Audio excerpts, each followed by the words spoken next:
पति के साथ भोजन करने वाली औरतें ये वीडियो जरूर देखें।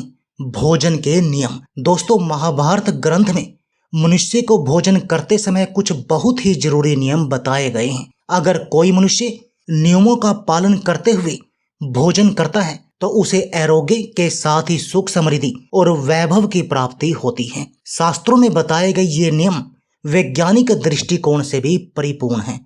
इस प्रकार से भोजन करने पर मनुष्य सभी देवी देवताओं का आशीर्वाद प्राप्त करता है। अतः आप भी भोजन करते समय इन नियमों का पालन अवश्य करें।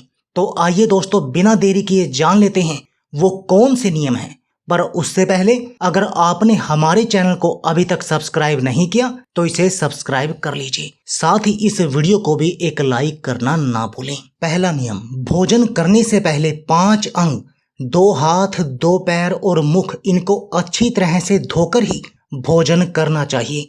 भोजन से पहले अन्न देवता एवं अन्नपूर्णा माता की स्तुति करके उनका धन्यवाद देते हुए तथा सभी भूखे प्राणियों को भोजन प्राप्त हो, ईश्वर से ऐसी प्रार्थना करके ही भोजन की शुरुआत करनी चाहिए।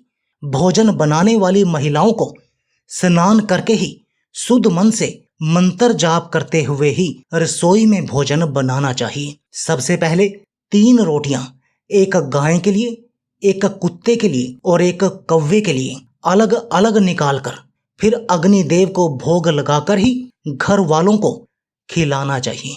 भोजन किचन में बैठकर ही सभी के साथ करें। प्रयास यही करना चाहिए कि परिवार के सभी सदस्यों के साथ मिल बैठकर ही भोजन किया जाए। नियमानुसार अलग अलग भोजन करने से परिवार के सदस्यों में प्रेम और एकता कायम नहीं हो पाती। दूसरा नियम, भोजन का समय। प्रातः और सायंकाल ही भोजन का विधान है, क्योंकि पाचन क्रिया की जठर अग्नि सूर्योदय से 2 घंटे के बाद तक एवं सूर्यास्त से 2.5 घंटे पहले तक प्रबल रहती है। जो व्यक्ति सिर्फ एक समय भोजन करता है वह योगी है, और जो 2 समय भोजन करता है वो भोगी कहा जाता है। तीसरा नियम, भोजन की दिशा। भोजन पूर्व और उत्तर दिशा की ओर मुख करके ही करना चाहिए। दक्षिण दिशा की ओर किया गया भोजन प्रेत को प्राप्त होता है। पश्चिम दिशा की ओर किया हुआ भोजन खाने से रोगों की वृद्धि होती है। चौथा नियम, ऐसी अवस्था में भोजन ना करें। सैया पर बैठकर अर्थात बिस्तर पर बैठकर, अपने हाथों पर रखकर या टूटे हुए बर्तनों में भोजन कभी भी करना नहीं चाहिए। मल मूत्र का वेग होने पर भी भोजन करना मना है। कलह अथवा क्लेश के माहौल में भी भोजन नहीं करना चाहिए। अधिक शोर शराबे के स्थान पर भी भोजन करना उचित नहीं है। पीपल एवं वट वृक्ष के नीचे बैठकर भी भोजन नहीं करना चाहिए। परोसे हुए भोजन की कभी निंदा नहीं करनी चाहिए। खड़े खड़े भोजन करना भी अनुचित माना गया है। जूते पहनकर या सिर ढककर भी भोजन नहीं करना चाहिए। 5वां नियम, आइए अब जानते हैं भोजन कैसा होना चाहिए। बहुत तीखा या बहुत ही मीठा भोजन नहीं करना चाहिए। किसी के द्वारा छोड़ा हुआ भोजन भी कभी ग्रहण नहीं करना चाहिए। आधा खाया हुआ फल, मिठाइयाँ आदि फिर से नहीं खानी चाहिए।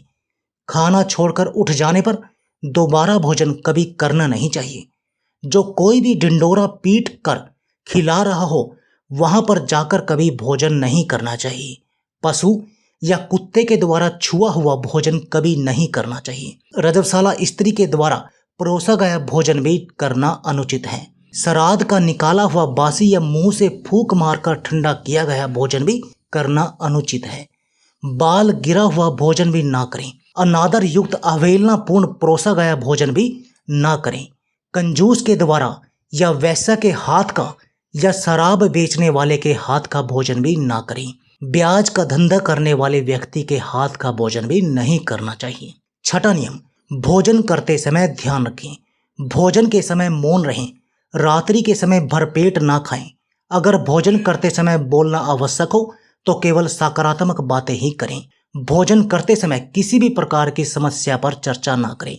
भोजन को बहुत चबा चबा कर खाएं। सबसे पहले मीठा, फिर नमकीन और अंत में कड़वा खाना चाहिए। थोड़ा सा भोजन करने वाले को आरोग्य, आयु, बल, सुख, सुंदर संतान और सौंदर्य की प्राप्ति होती है।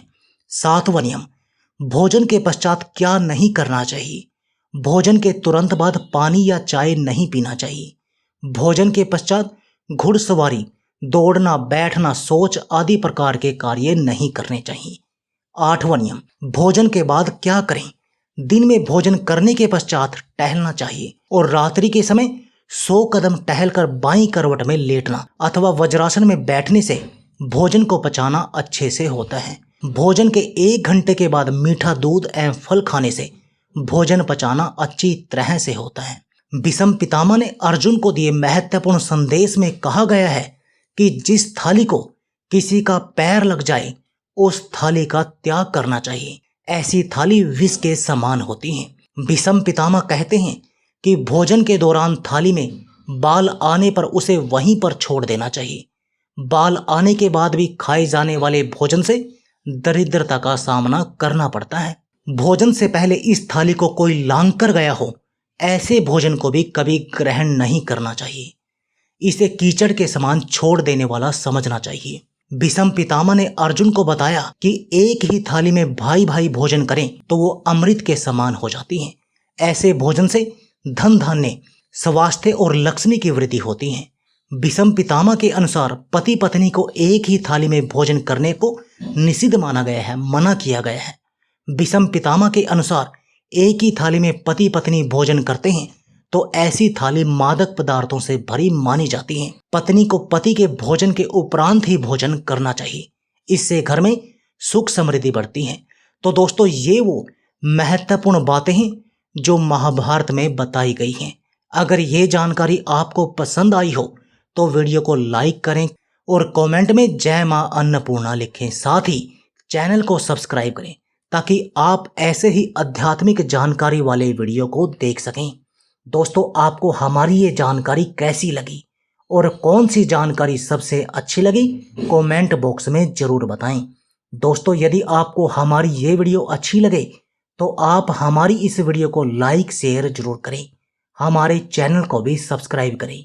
यदि आप हमें फेसबुक पर देख रहे हैं तो आप हमारे फेसबुक पेज को भी लाइक और फॉलो जरूर करें। तो दोस्तों, फिर मिलते हैं ऐसे ही जबरदस्त टिप्स के साथ नई वीडियो में। तब तक के लिए आप सभी का धन्यवाद। आप सभी अपना ख्याल रखना।